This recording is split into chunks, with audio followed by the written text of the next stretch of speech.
سامنے سے آ رہا تھا۔ تو آپ نے کہا ہے جبرائیل تو یہ کہہ رہا تھا یہ بندہ مر جائے گا؟ کہا جی بالکل اس کا اٹل فیصلہ ہو چکا تھا، لیکن اس کے پاس کچھ درہم تھے یا کچھ روٹیاں تھیں۔ اب کیا ہوا، جیسے ہی اپنے گھر سے باہر نکلا تو آگے سے فقیر گزر رہا تھا، اس نے کہا کہ ہے کوئی جو مجھے اللہ کے نام پر صدقہ دے، روٹیاں دے، میں بھوکا ہوں۔ اللہ پاک اس کے ہر روٹی کے بدلے اس کی عمر میں اضافہ فرما دے۔ اللہ پاک ہر اور اس ایک درہم کے بدلے اس کی عمر میں اضافہ فرما دے۔ فرمایا اگر اس نے 20 روٹیاں دی ہیں تو اللہ نے اس کی عمر میں 20 سال تک اضافہ فرما دی ہے۔ اللہ کی راہ میں دینے سے مال کم نہیں ہوتا۔ اس طرح جیسے ایک وہ چھپڑ سا ہو، اس میں پانی کھڑا رہے نا، پانی کھڑا رہے تو اس بدبو آ جاتی ہے، بدبو آ جاتی ہے نا۔ تو اگر وہاں سے ہم نالا نکالیں، ندی تھوڑی سی نکالیں، وہ جیسے پانی جتنا مرضی گندا ہو پر چلتا رہے تو پانی پاک ہوتا ہے، چلتا رہے تو پانی پاک ہوتا ہے۔ تو اسی طرح پیسے اگر جمع کر کے رکھے رہیں تو وہ بھی بدبو آ جاتی ہے۔ کبھی اللہ کے کسی غریب بندے کو، کبھی کسی فقیر کو کھانا کھلا دیا کریں۔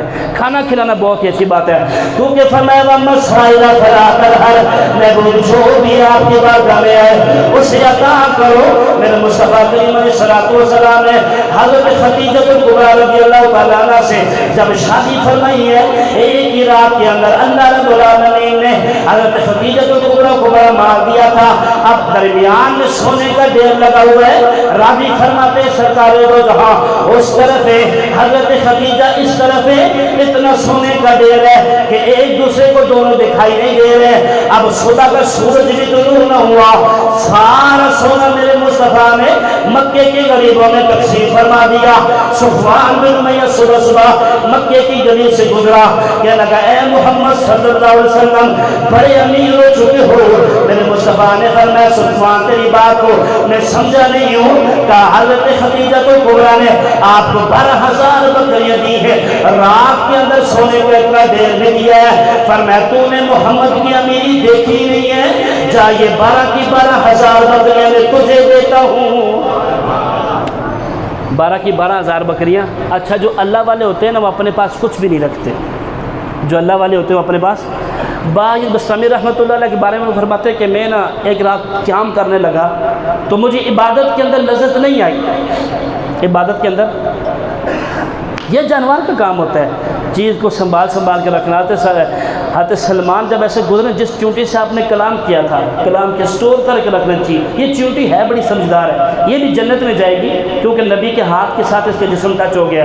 تو حضرت سلمان نے اس کو اٹھا کر اپنی ہتھیلی پر رکھا اور ہتھیلی پر رکھ کر کہا کہ تو مجھے یہ بتا کہ تو پورے سال کے اندر کتنا دانہ کھاتی ہے، پورے سال کے اندر تو کتنا دانہ کھاتی ہے؟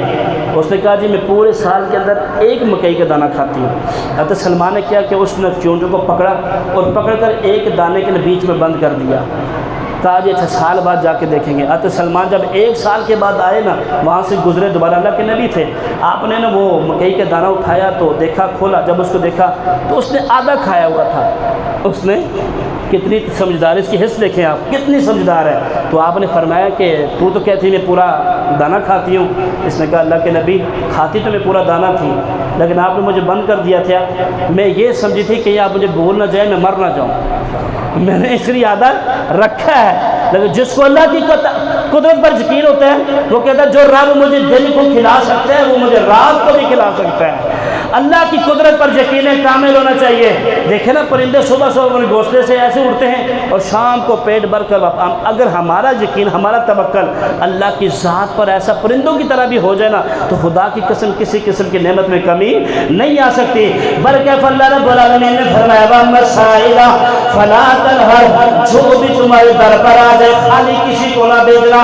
اسلام کے اندر سب سے بہترین طریقہ یہ ہے کہ بھوکھوں کو کھانا کھلایا جائے، یتیم ان کی مدد کی جائے، بیواؤں کو کھانا کھلانا چاہیے، مسکین اور فقراء لوگوں کی مدد کرنی چاہیے۔ رمضان آنے والا ہے، کئی لوگ یہ جو سحر افطار کا اہتمام نہیں کر سکتے، اپنی پارٹیاں رکھنے کے باوجود اگر آپ بڑی بڑی افطار پارٹیاں کرتے ہیں، بڑے بڑے امیر اور عمراء فقراء لوگوں کو بلاتے ہیں، امیر لوگوں کو، ان کو کھانا کھلانے کی بجائے آپ وہی سارا سامان اٹھائے، راستے میں سے جو غریب جو ریڑھی پر نظر آئے